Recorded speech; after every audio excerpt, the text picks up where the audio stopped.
এই ফ্যাসিস্ট বিরোধী যে বিপ্লব, এই বিপ্লবে আমার সামনে উপস্থিত থাকা আমার সহযোদ্ধাদের বিপ্লবী সালাম।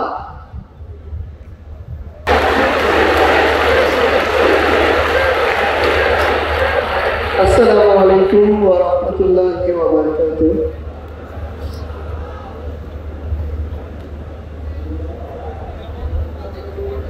চব্বিশের অভ্যুত্থান পরবর্তী আজকে এমন একটি সমাবেশে উপস্থিত হয়েছি, যে সমাবেশে যে মানুষগুলো উপস্থিত রয়েছেন তারা আমার চব্বিশের অভ্যুত্থানের সহযোদ্ধা।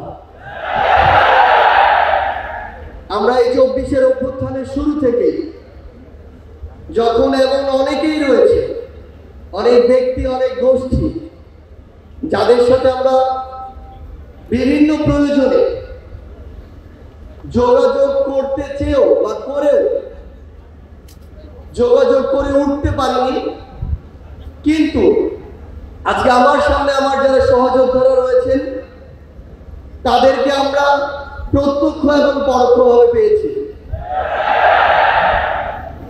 এই অভ্যুত্থানে রাজপথে থাকা, পরামর্শ দেওয়া, গুরুত্বপূর্ণ পদক্ষেপে সহযোদ্ধার মতো ভূমিকায় থাকার কাজগুলো করেছিল বাংলাদেশ ইসলামী ছাত্র শিবির। আমরা আমাদের জায়গা থেকে স্পষ্ট একটি জিনিস বলতে চাই যে কেউ কোনোদিন কোনো সত্যকে চাপিয়ে রাখতে পারে না। সত্য প্রকাশিত হওয়ার সময় শুধু অপেক্ষা। এই ফ্যাসিস্ট বিরোধী যে বিপ্লব, এই বিপ্লবে আমার সামনে উপস্থিত থাকা আমার সহযোদ্ধাদের বিপ্লবী সালাম। বিগত 16 বছরে খুনি শেখ হাসিনা,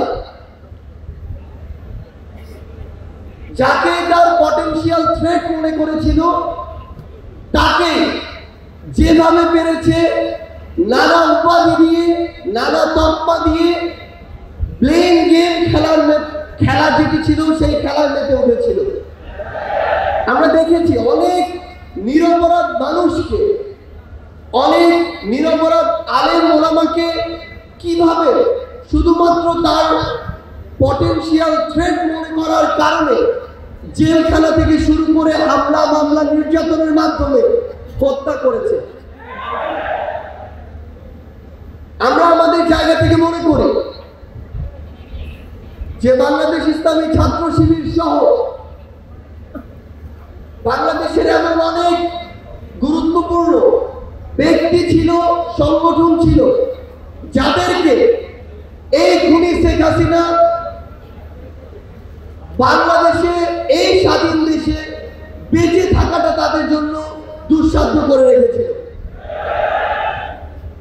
আমরা আমাদের জায়গা থেকে শুধু আপনাদেরকে একটি কথাই বলতে চাই, খুনি শেখ হাসিনা যেভাবে আপনাদেরকে সহ অনেককে রিপ্রেজেন্ট করার চেষ্টা করেছিল, বাংলাদেশের বর্তমান প্রজন্ম সেদিকে কিন্তু বিশ্বাস করে না। বর্তমান প্রজন্ম কতটুকু বিবেকবোধ সম্পন্ন বলে এই ফ্যাসিস্ট খুনিকে এই দেশ থেকে বিতাড়িত করেছে, এবং তার দেওয়া প্রেসক্রিপশন আগামী প্রজন্ম হজম করে না বলে তাকে এই দেশ ছাড়া করা হয়েছে। আমরা বিশ্বাস করি আপনারা আপনাদের কাজের মধ্য দিয়ে পুরো বাংলাদেশের মানুষের কাছে আপনাদের গ্রহণযোগ্যতা সর্বোচ্চ পর্যায়ে নিয়ে যাবেন, এবং আমাদের সবকিছুর আগে, ব্যক্তির আগে, গোষ্ঠীর আগে, দলের আগে পুরো দেশের মানুষ এবং দেশের এই প্রায়োরিটি যেন আমাদের মাঝে থাকে।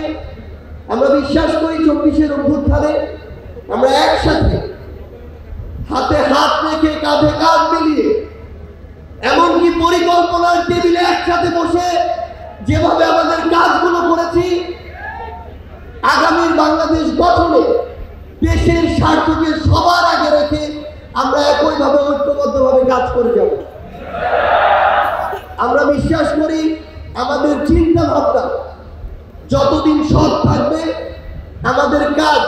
যতদিন দেশ ও দেশের মানুষের জন্য থাকবে, ততদিন খুনি হাসিনার মতো যারাই আমাদের প্রতিবন্ধকতা হিসেবে সামনে আসুক না কেন, আমরা ঐক্যবদ্ধভাবে তাদেরকে প্রতিহত করতে পারবো। আজকে এই কেন্দ্রীয় সমাবেশে আপনারা যারা উপস্থিত হয়েছেন, আপনাদের সকলকে এই অভ্যুত্থান পরবর্তী নতুন বাংলাদেশে, সংগ্রামের বাংলাদেশে আমরা সংগ্রামের শুভেচ্ছা জানাতে চাই। আপনাদের সাথে আমাদের আবারও দেখা হবে, যতক্ষণ আমাদের পথ সত্যের, যতক্ষণ আমাদের চিন্তা ভাবনা মানসিকতা নেয়, ততক্ষণ আপনাদের সাথে আমাদের আবারও দেখা হবে, হয় সংগ্রামের রাজপথে অথবা বিজয়। ধন্যবাদ সবাইকে।